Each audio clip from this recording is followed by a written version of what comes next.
never expected to happen in this review conference.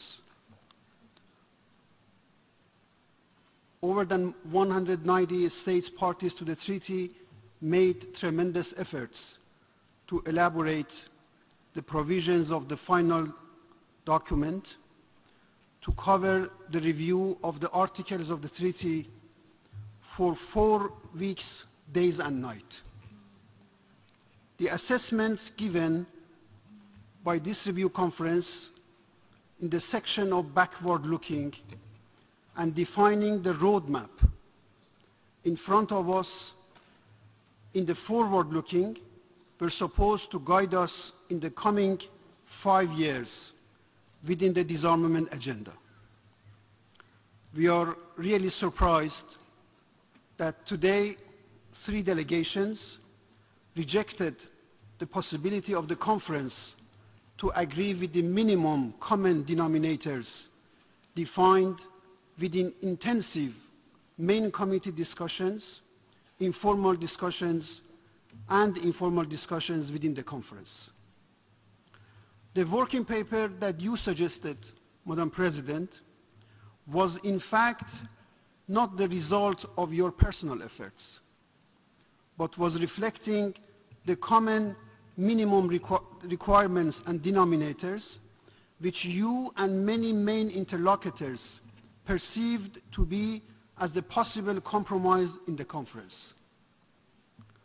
Let me state very clearly that the non-aligned movement was ready to join the consensus to accept the paper you just presented if no delegation objected its adoption. This position was in fact had been taken despite dissatisfactions that the NAM delegations had with regard to many sections of the text. I'm sure, Madam President, that these 3 delegations who objected the adoption of your proposal today are conscious of their positions and the impact of their positions over the disarmament agenda in general, and impact of these positions on the political situation in the Middle East. We were highly surprised to see that 2 depositories of the Treaty of the Non-Proliferation are ready to block the consensus of the conference with this high cost, due only to safeguard the interest of a particular non-party to the treaty, which has endangered the peace and security in the region by developing a nuclear weapons capability and not placing its facilities under the IAS safeguards. Madam President, I would like to conclude by congratulating you sincerely and wholeheartedly for the wisdom and perseverance you have indicated, for the pragmatic manner in which you have steered the work of the conference, and for your prudent leadership in successfully directing our collective efforts towards a possible consensus outcome document. We recognize your courage and wisdom in working efficiently and guiding skillfully the conference. Our thanks also go to your team, the chairs of the Credential Committee, main committees, and subsidiary bodies, as well as the Secretariat. I thank you, Madam President. Thank you so much, Ambassador, for your very kind words. And now I give the floor to the distinguished representative of Egypt.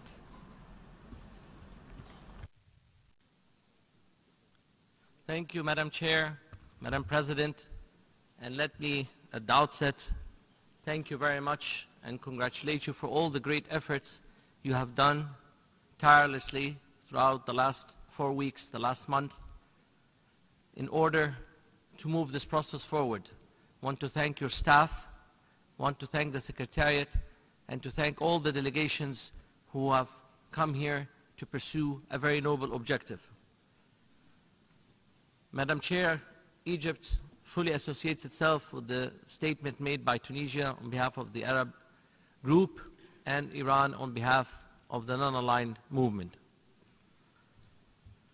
Madam President, Egypt is extremely disappointed at the end of this conference, and after 1 month of diligent work by all delegations and after great world expectations, we are blocked from strengthening the NPT and the goal of a world free of nuclear weapons by 3 delegations. We are equally concerned with the negative messages we have been receiving recently on the implementation of the Middle East resolution and the convening of the conference. Your paper, Madam President, which commands overwhelming majority and support, which is the President's paper, indeed it is lamentable that it is being blocked today. It is indeed a sad day for the NPT, a sad day for the 1995 resolution, which was extended, which the NPT was indefinitely extended, and a sad day in moving forward, reinforcing this regime and in advancing international peace and stability.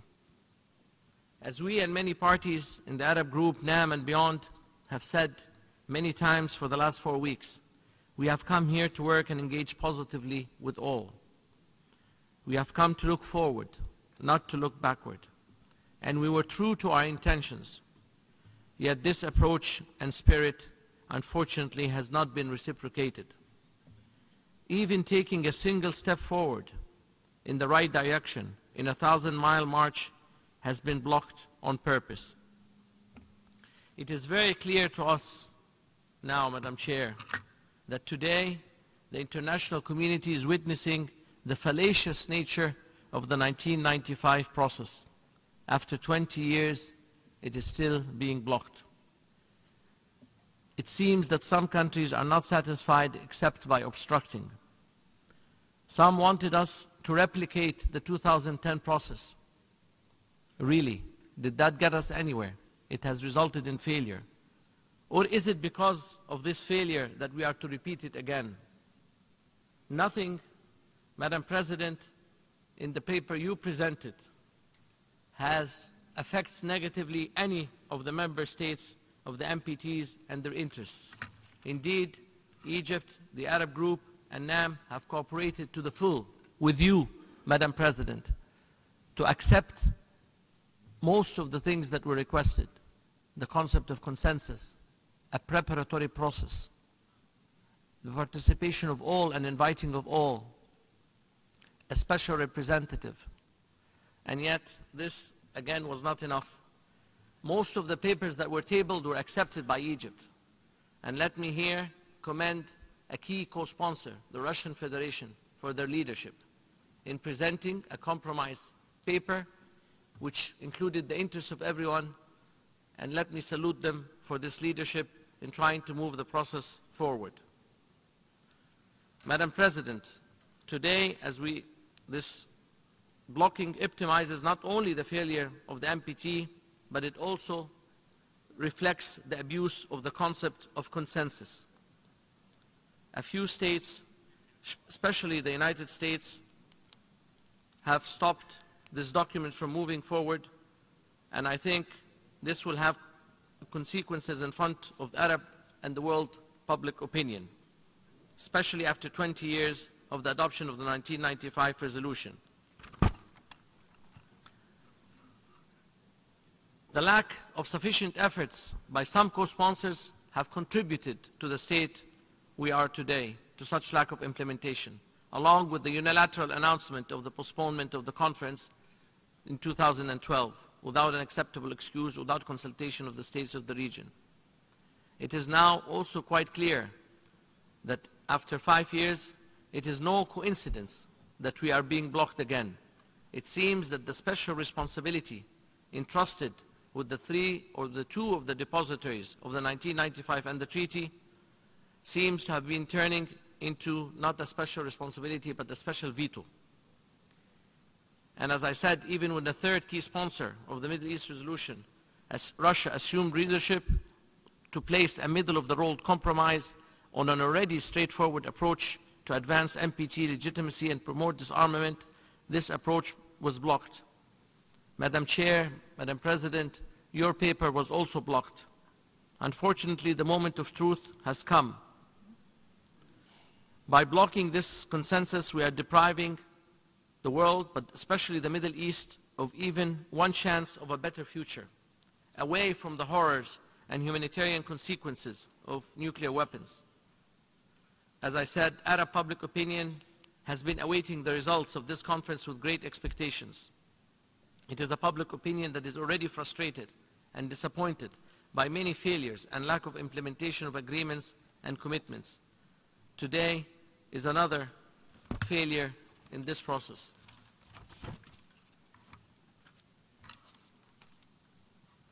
Madam Chair, we've heard one delegation deflecting the blame, referring specifically to Egypt, a country that has shown all the cooperation and flexibility. So we would advise this delegation to reflect more and to feel the consequences of the blockage today. I thank you, Madam President. Thank you. I thank the distinguished representative of Egypt. And now I give the floor to the representative of Japan. You have the floor. Madam President, thank you, Madam President. On behalf of the Japanese government, let me first express my sincere appreciation to you, Madam President, on your tireless efforts in seeking a consensus outcome of this conference. I would also like to commend the works done by the chairpersons of the main committees and subsidiary bodies, as well as the Secretariat, to facilitate the deliberations of state parties during this conference towards a possible success. Madam President, in cooperation with NPDI members, Japan actively worked for a positive outcome of the conference on the most salient points, including the matters concerning the Middle East, as well as the points being made by my Foreign Minister Kishida when he delivered his speech at the first week of the conference. Since then, we, the Japanese delegation members, have made all the possible enormous efforts to lead the conference to be successfully adopting a final document by consensus. It is in that context that we feel extremely, I repeat, extremely regrettable that this conference was not able to adopt a consensus, the substantive document, though we seem to have come quite near to do so. I would like to emphasize, therefore, that sense of really deep regret over the current state of affairs again and again. Madam President, Japan nonetheless remains committed, or even more strongly committed, to the NPT and is confident that so do other state parties. The NPT will remain the cornerstone, once again I repeat, the cornerstone of the international nuclear disarmament and non-proliferation regime. We are confident the deliberations and extensive negotiations we have undertaken during the past 4 weeks till some 1 hour ago or so will and must pave a way for us all to work even more closely together in the futures to come for strengthening the credibility and the authority of the NPT. Nothing has changed our commitment regarding the NPT regime. I also do hope that the entire credibility of the NPT, and indeed not only the NPT but international cooperation through multilateral regimes in general, is not at all lost. Finally, I would like to announce that Japan will host a series of meetings on disarmament in coming months, including the UN Conference on Disarmament Issues in August in Hiroshima, in which state parties will discuss ways forward in light of the result of 2015 NPT Review Conference in order to maintain and further strengthen the NPT regime. This is only one thing to show, though this conference could not find a consensus, that Japan will continue to be one of the leading states of the subject matter on disarmament, non-proliferation, and peaceful uses of nuclear energy. Madam President, I, on behalf of my government, urge you all the following. Let us move forward continuously while learning and based upon what we have discussed and gained through the course of the past 4 weeks. Thank you, Madam President. Thank you, Deputy Minister. Thank you for your kind words. And now I give the floor to the distinguished representative of Indonesia. Madam President, I would like to first and foremost thank you for your effort over the past 4 weeks in guiding us towards reaching a consensus outcome during this critical point in NPT history. My delegation aligns itself with the statement delivered by the representative of the Islamic Republic of Iran on behalf of non-aligned movement state parties to the NPT. Madam President, Indonesia has been actively working for a forward-looking outcome to this conference, one which should build upon and strengthen the commitments of the 2010 Review Conference, while also taking into account the developments and challenges pertaining to the implementation of the action plans agreed in 2010. Indonesia is therefore deeply disappointed that despite the assiduous efforts by all delegations, the conference is not able to come to an agreement to such an outcome. The draft final outcome document, in particular the nuclear disarmament section, falls short of Indonesia's expectation. As I have stated during the general debate, a continued nod to the status quo or lack of an active role to collectively move forward will send a negative global message and further call into question the rationale and incentive of the NPT regime, not to mention its credibility. The majority of state parties to the NPT have been faithful in fulfilling our nuclear non-proliferation obligations. As such, it is only fair that nuclear weapon states fulfill their end of the bargain. It was therefore very discouraging to see attempts to urge